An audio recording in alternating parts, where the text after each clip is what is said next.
الحمد للہ رب العالمین والصلاة والسلام علی الانبیاء والمرسلین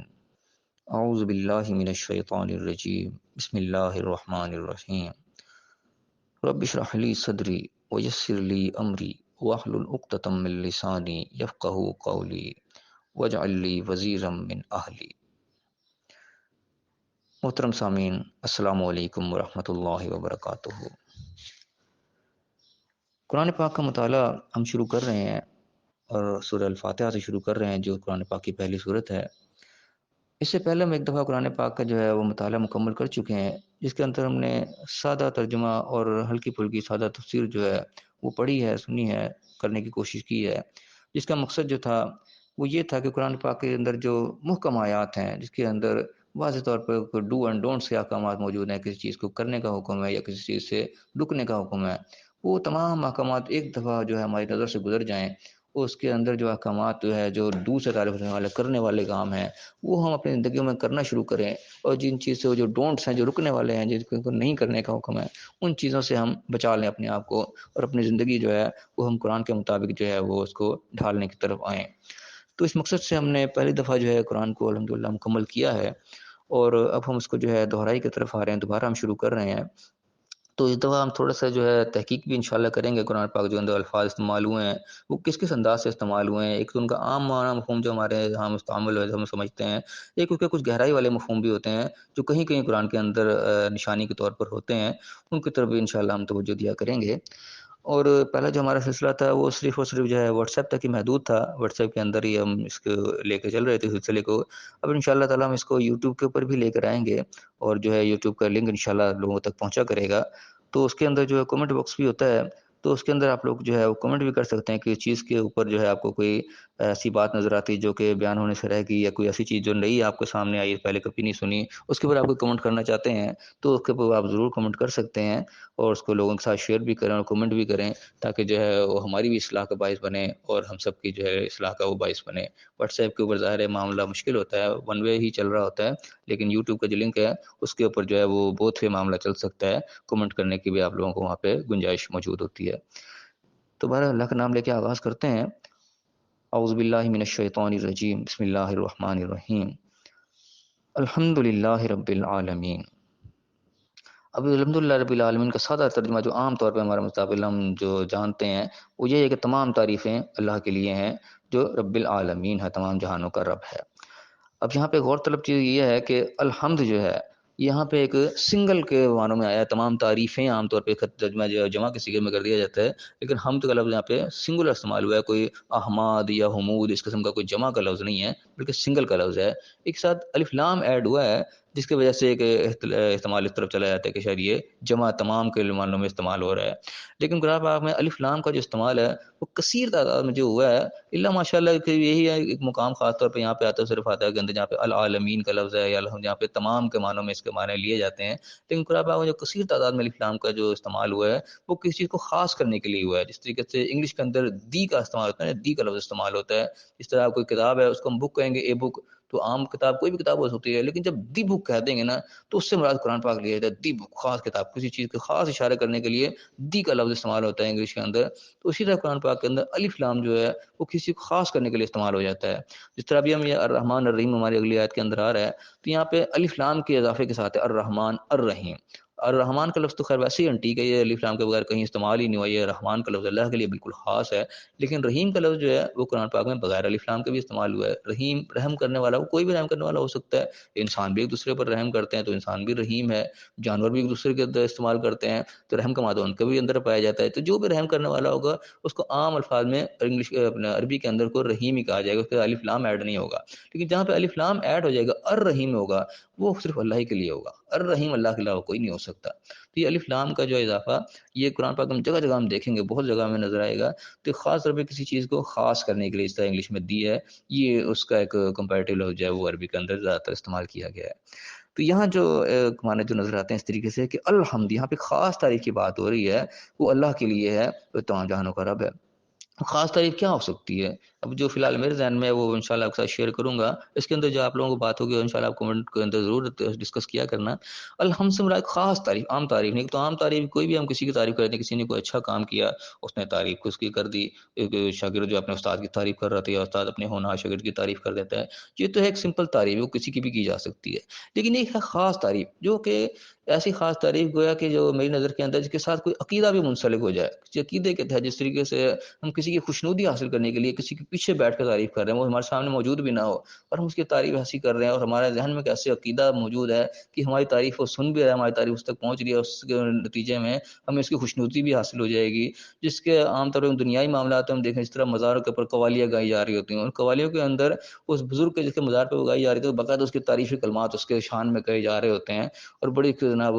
بڑے بڑے لفظوں میں اس کی تعریفیں ہو رہی ہوتی ہیں۔ تو یہ تعریف جو ہے جس کے اندر حالانکہ وہ بزرگ ہمارے سامنے موجود نہیں ہے، وہ مر چکا، دنیا سے جا چکا، لیکن اس کے پیچھے کا عقیدہ بھی موجود ہے کہ ہم جس کی تعریف کر رہے ہیں یہ تعریف گویا کہ اس تک پہنچے گی، اس کے نتیجے میں اس کی خوشنودی حاصل کرنا مراد ہو رہی ہوتی ہے کہ جو قوالیاں گائی جا رہی ہیں، قصیدے پڑھے جا رہے ہوتے ہیں، یہ ویسے ہی خالی خولی نہیں ہوتی کہ کسی کارنامے میں تعریف نہیں ہو رہی ہوتی، بلکہ اس کے پیچھے ایک عقیدہ ہوتا ہے گویا کہ یہ ہم سے خوش ہوگا کہ ہاں وہ میری تعریف، کوئی بھی انسان اپنی تعریف سن کے وہ خوش ہوتا ہے، تو گویا کہ اس کو خوش کرنے کے لیے اس کی تعریف کی جا رہی ہے، اس کی خوشنودی حاصل کرنے کے لیے تعریف کی جا رہی ہوتی ہے۔ تو پھر یہ عام تعریف نہیں رہ جاتی، یہ استاد شاگرد والی تعریف نہیں رہ جاتی ہے کسی عام انسان کی، عام انسان کے لیے تعریف، یہ اس درجے سے آگے نکل جاتی ہے بات، تو یہ ایک خاص تعریف بن جاتی ہے کہ الحمد بن جاتی ہے، پھر عام حمد نہیں رہتی۔ اس قسم کی جو بھی مثال لے لیں، چاہے وہ کوئی نعتوں کی شکل میں ہو، قوالیوں کی شکل میں ہو، وہ کسی بھی شکل میں ہو، جس کے اندر کوئی عقیدہ کار فرما ہو گیا اس کے اندر، اس تعریف کے اندر، وہ پھر الحمد بن جائے گی، اور یہ الحمد وہ صرف اللہ کے لیے، اس کے علاوہ کسی کے لیے جو ہے وہ نہیں ہونی چاہیے۔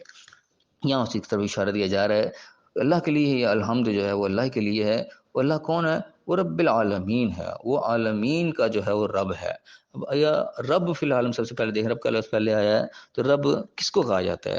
اب رب کے معنی جو ہیں وہ ظاہر ہے عام طور پہ ہم اللہ ہی کے لیے استعمال کرتے ہیں، رب جو ہے وہ اللہ ہی ہے، قرآن پاک بے شمار جگہ یہ لفظ استعمال ہوا ہے اور اللہ ہی کے لیے استعمال ہوا ہے موسٹلی، لیکن کچھ مقام ایک دو ایسے بھی ہیں جہاں پہ اللہ کے علاوہ کے لیے بھی رب کا لفظ استعمال ہوا ہے۔ اس کی ایک مثال میں آپ کو دے دیتا ہوں، سورہ یوسف ہے، سورہ 12 اس کی آیت نمبر 42 ہم پڑھیں گے، وہاں پہ اسی کا تذکرہ آ رہا ہے کہ جب یوسف علیہ السلام جو تھے وہ قید خانے کے اندر تھے،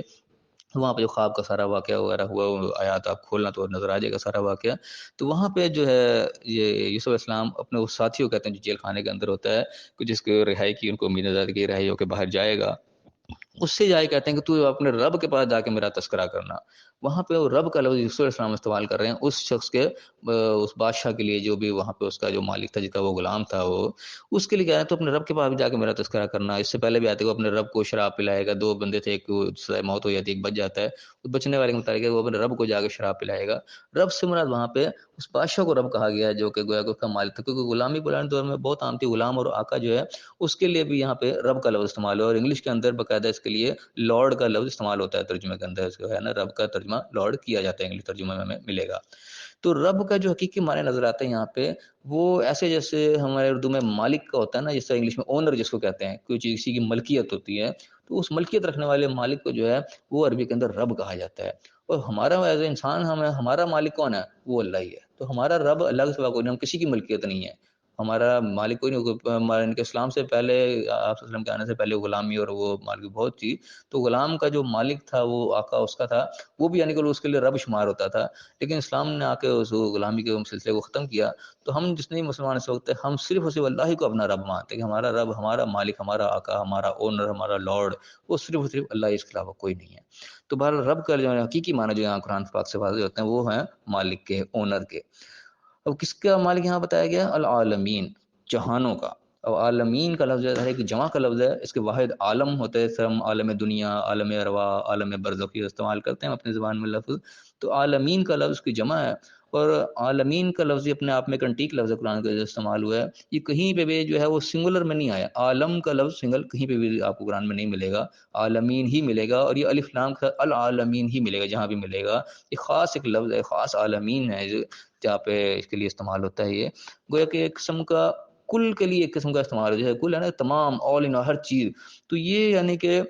اللہ کو یہاں پہ مالک کل بتایا جا رہا ہے کہ اللہ ہی جو ہے وہ مالک کل ہے، آقا کل، ہر چیز کا مالک، ہر چیز اسی کی اونرشپ ہے، اور کسی کی کوئی اختیار نہیں، کوئی چیز نہیں ہے۔ اللہ نے جو بھی چیزیں دی ہوئی ہیں وہ سمجھ لو کہ امانتاً دی ہوئی ہیں، انسانوں کو استعمال کر رہے ہیں، لیکن حقیقت میں اسی کی جب مرضی وہ واپس لے سکتا ہے، اور جو بھی استعمال وہ کر رہے ہیں آخر انہوں نے چھوڑ کر ہی جانا، وہ ساتھ کوئی بھی نہیں لے کے جائے گا۔ تو اللہ تو جو ہے تمام تعریف اس اللہ کے لیے ہیں جو کہ مالک کل ہے، ہر چیز کا مالک وہی ہے۔ یہ ایک میرا کہ مفہوم اس آیت کے اندر میں نظر آ رہا ہے کہ جب ہم غیب میں کسی کی تعریف کریں، وہ کسی کے اور کے لائق نہیں ہے، وہ صرف اللہ ہی کے لیے ہے، اور اللہ کوئی عام ہستی نہیں ہے، وہ مالک کل ہے، کل کائنات کا، کل جتنی بھی چیزیں ہیں اس کا مالک، اس کا رب، اس کا آقا وہ وہی ہے۔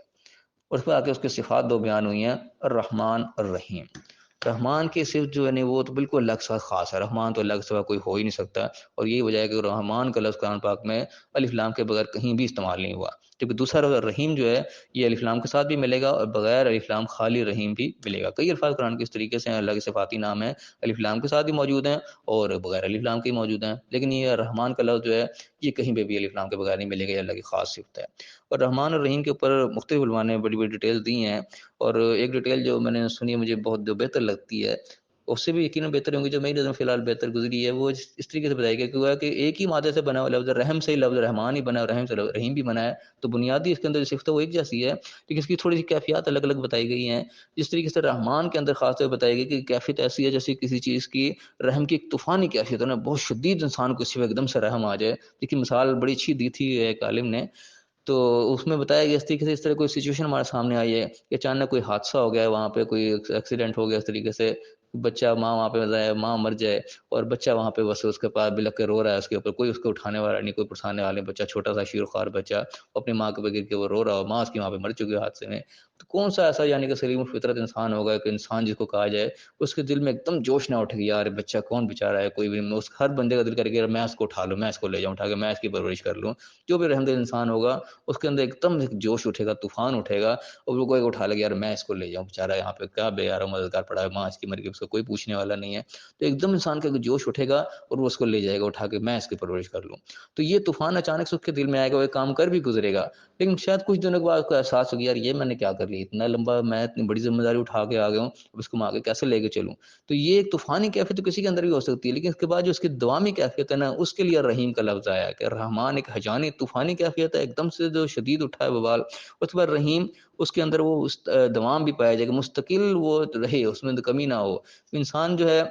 ایک وقت پر رحمان ہو جاتا ہے، لیکن اس کے بعد وہ رحیم ہونا گویا کہ اس کے لیے مشکل ہوتا ہے کہ طوفانی کیفیت میں اس نے اس بچے کو اٹھا تو لیا، لیکن اس کے بعد اس کو ساری زندگی کے لیے کیری آن کرنا وہ اس کے لیے ایک مشکل کام ہو جائے گا۔ تو اللہ کے اندر یہ صفات جو ہیں وہ دونوں صفات بیک وقت موجود ہیں کہ وہ ایک دم وہ طوفانی کیفیت بھی انسان رحم پر انسان پر رحم کرتا ہے، اس کے رحم کے اندر پھر یہ کمی نہیں آتی، وہ دوام ہی اس طریقے سے ہی رہتی ہے۔ ایک بڑی خاص کیفیت یعنی کہ بتائی گئی ان دو الفاظ کے اندر، ایک طوفانی کیفیت ہے جو اچانک سے شدت آئے، اور لیکن بعد شدت ایک دم تھم کے پھر وہ رحیم ہو گئی، کنٹینیوس ہو گئی، وہ اس طریقے سے اللہ کے اندر تھمنے والا معاملہ نہیں، وہ طوفانی کیفیت ہے، وہ پھر دوامی بھی ہے، وہ اسی طرح ہی رہتی ہے، وہ کم نہیں ہوتی، اس قسم کی یعنی کہ تفسیر علماء نے اس کی ہے۔ تو بہرحال مزید ہو سکتا ہے اس کے اندر وہ مزید گہرائی بھی ہو، قرآن کی گہرائیاں بہت بہت زیادہ ہیں، تو بہرحال فی الحال یہ ایک موٹی موٹی تفسیر جو ہے وہ رحمان اور رحیم کی علماء نے کی ہے۔ اس کے بعد آگے آ گیا اللہ وہ ہے جو تمام جہانوں کا رب بھی ہے، وہ رحمان بھی ہے اور رحیم بھی ہے۔ اس کے بعد کیا ہے، مالک یوم الدین، وہ یوم الدین کا مالک بھی ہے۔ یوم الدین کا مالک، یوم الدین کیا ہے؟ یوم الدین سے مراد ہے قیامت کا دن ہی لیا جاتا ہے۔ اب دین کا لفظ جو ہے وہ بھی ایک خاص لفظ ہے، یہ بھی تھوڑا سا غور طلب ہے۔ دین ہمارے یہاں یہ عام طور پہ اپنے دین اسلام کو ہم دین کہتے ہیں کہ وہ کہتے ہیں، لیکن حقیقی معنوں میں جو دین کا لفظ جو ہے اس کا معنی ہوتا ہے قانون، لا، جس سے ہم انگلش میں کہتے ہیں۔ اس کے لیے بھی یعنی قرآن کی آیت کا ہم مطالعہ کریں گے، اس کے اندر ملے گا یہ دین کا لفظ کے لیے ہم پڑھیں گے سورہ یوسف ہی ہے، یہ بھی سورہ 12 کی آیت نمبر 76، اس کے اندر بھی اس طریقے کا تذکرہ آتا ہے کہ جب وہ یوسف علیہ السلام نے اپنے بھائی کو جو ہے وہ رکھ لیا ایک پیالے کے ذریعے سے، ایک یعنی کہ وہ گیم اس قسم کی بنائی کہ وہ بھائی کو وہ رکھ نہیں سکتے اس کے بغیر، کہ وہ پیالہ اس کے سامان میں رکھا، پھر اس کے سامان سے نکلوایا اور اس کو اپنے پاس روک لیا۔ تو وہاں پہ تذکرہ اس چیز کا آتا ہے کہ یوسف علیہ السلام کے پاس اس کے علاوہ کوئی تدبیر نہیں تھی، وہاں پہ دین الملک کا رہا تھا، وہ بادشاہ کا قانون جو تھا اس کے اندر اور کوئی ذریعہ نہیں تھا، اپنے بھائی کو کسی طریقے سے وہ روک نہیں سکتے تھے۔ تو وہاں پہ جو بادشاہ کا قانون ہے اس کے لیے وہاں پہ دین الملک کا لفظ وہاں پہ استعمال ہوا ہے، بادشاہ کا قانون۔ تو وہاں پہ یہ دین کا لفظ ہے بطور قانون استعمال ہوا ہے، تو وہاں تو پتہ لگتا ہے کہ دین کے حقیقی معنی جو ہے وہ قانون ہے۔ تو یہ بھی اللہ نے ہمیں جو دین جس کو دیا، دین اسلام کہتے ہیں، یہ اللہ نے قوانین ہے، قانون اللہ نے ہمیں دیا ہے، جس کو ہم نے لاگو کرنا ہے، اپنی زندگی اس قانون کے مطابق گزارنی ہے، اپنے معاشرے کو اس قانون کے مطابق ڈھالنا ہے۔ تو بنیادی جو اس کا مفہوم ہے، معنی ہے، وہ دین کا ہے، وہ ہے قانون۔ اور اس کے بعد آ گیا مالک یوم الدین۔ اب مالک بھی یہاں پہ یعنی کہ وہی آ گیا کہ رب کا ہم نے پچھلے معنی دیکھا، اس کا معنی بھی یعنی کہ مالک اونر۔ تو اسی طریقے سے کہ اردو کا لفظ ہے مالک، یہ ہے کہ عربی کا لفظ ہے مالک۔ تو اس طریقے سے کچھ الفاظ ایسے بھی ہیں جو ہمارے اردو میں بھی ہیں اور عربی میں بھی ہیں، الفاظ دیکھنے میں ایک جیسے لیکن وہ الگ الگ ہیں۔ جس طرح غلام کا لفظ ہے، غلام کا لفظ ہم اردو میں بھی بولتے ہیں، غلام کو غلام ہم جانتے ہیں نوکر مالک کے لیے، عربی میں عبد کا لفظ ہے، لیکن غلام ایک عربی کا لفظ بھی ہے، اس غلام کے معنی ہوتے ہیں لڑکا، بوائے جس کو کہتے ہیں۔ تو یہ غلام ایک ہی لفظ ہے لیکن اردو کا غلام اور ہے، عربی کا غلام اور ہے۔ تو اس طرح یہاں بھی یہ مالک کا لفظ یہاں پہ استعمال ہوا ہے۔ مالک کا اصل میں لفظ نکلا ملک سے، میم لا کا ملکیت جسے کہتے ہیں، بادشاہ جس کے مراد لیتی ہے۔ ملک کے معنی بادشاہ ہوتا ہے، وہ دین الملک کا جو بھی میں نے حوالہ دیا بادشاہ قانون، وہاں پہ وہ ملک ہے، ملک سے مراد بادشاہ، دین کے مطلب اس کا قانون۔ تو مالک کے اندر یعنی کہ وہ خصوصیت ہے خاص طور پہ اندر پائی جاتی ہے جس کے اوپر اس کا کوئی اختیار ہو، جس کو کس چیز کا اختیار کو دے دیا جائے نا، اس کو مالک کہا جاتا ہے۔ بادشاہ خود بادشاہ کے پاس اختیار بھی ہوتا ہے، تو ظاہر وہ بادشاہ بھی ہے اور وہ اختیار والا بھی ہے، تو بادشاہ مالک بھی ہوتا ہے، لیکن ہر مالک جو ہے وہ بادشاہ نہیں ہوتا، یہ غور طلب چیز ہے۔ اس طرح سورۃ زخرف کی ہے نا، سورۃ نمبر 43 کی آیت نمبر 77 میں ہم دیکھیں گے، وہاں پہ دوستیوں کا تذکرہ آ رہا ہے۔ وہ دوستی جو ہیں وہ جو جہنم کا درا ہوا ہوگا، اس کو پکار کے کہہ رہے ہوں کہ یا مالک ہے، اے مالک تو مالک کو تخفیف کر دے، کچھ کمی کر دے، کچھ یعنی کہ رحم کی اپیل وہاں پہ کر رہے ہوں گے، وہاں فرشتے کو مالک کہہ کے پکار رہے ہیں، یعنی کہ اس جہنم کا جو ہے وہ داروغہ ہے، اس کو اس کی ملکیت دی گئی، اس کو اختیار دیا کہ وہ انتظامات سنبھال رہا ہے، تو وہاں پہ اس کو مالک کہا گیا ہے۔ تو مالک آخر میں کہا جاتا ہے اس کو اختیار جس کو دیا گیا ہو، وہ اختیار ظاہر ہے بادشاہ کے پاس تو کل اختیار ہوتا ہے، تو لہٰذا وہ بھی مالک ہے، لیکن جو مالک کو یعنی کہ محدود پیمانے پر اس کو اختیار دیا گیا وہ اس چیز کا تو مالک ہے لیکن وہ بادشاہ نہیں ہوتا۔ تو یعنی کہ بادشاہ ایک بڑا لفظ ہے، مالک اس سے قدرے چھوٹا لفظ ہے۔ تو یہاں پہ مالک یوم الدین کے آگے یعنی کہ جو دین ہوگا، جو یوم الدین جو قیامت کا دن ہے، قانون کا دن ہے، اللہ قانون نافذ ہو جائے گا اس دن، کوئی اس سے جو ہے ادھر ادھر نہیں کر سکتا۔ یہاں پہ دنیا میں تو یعنی کہ اللہ قانون نافذ ہی نہ ہوتا، اللہ نے اختیار دیا نافذ کرنے کو، کہا ہے لیکن زبردستی نافذ نہیں کیا، لیکن وہ جو قیامت کا دن ہے اس دن تو اللہ کا ہی قانون ہوگا، اس دن وہ کسی کا نہیں ہوگا۔ تو اس دن کا مالک بھی وہی ہے، اختیار بھی اسی کو اس دن حاصل ہوگا، کوئی اور کسی کا کوئی اختیار اس دن نہیں ہوگا۔ تو بادشاہ بھی ہوگا، بادشاہ بطور مالک بھی ہوگا، یعنی کہ بادشاہ کو پورا اختیار وہاں پہ موجود ہوگا۔ تو یہاں پہ اللہ کو یعنی کہ یوم الدین یعنی دین کا مالک کہا گیا ہے۔ تو مالک کا ہم مفہوم دیکھ رہے ہیں کہ اس کے اندر اصل مفہوم جو ہے وہ اختیار کا ہے۔ ملک جو ہے وہ بادشاہ، مالک جس کا اختیار ہو، وہ ضروری نہیں کہ وہ بادشاہ ہی ہو، لیکن یہاں پہ جو تذکرہ آ رہا ہے وہ مالک یوم الدین، یعنی کہ اس کا اختیار اس دن، وہ بادشاہ بھی وہی ہوگا، اختیار بھی اسی کا ہی ہوگا، یہاں پہ اس مفہوم کے اندر استعمال ہو رہا ہے۔ تو بارہ فی الحال یہ تک پڑھیں گے کیونکہ وقت بہت زیادہ لگ جائے گا، ہم بہت زیادہ ڈیٹیل میں جائیں گے، تو فی الحال ان 3 آیات کو ہی فی الحال ہم یہاں پہ اس کا اتفاق کرتے ہیں، یہیں پہ تو آج کے ہم اس درس کو مکمل کرتے ہیں۔ تو بہرحال دیکھتے ہیں ان آیات کے اندر جو پڑھا ہے اس کے اندر کیا ہمیں مفہوم سمجھ میں آ رہا ہے۔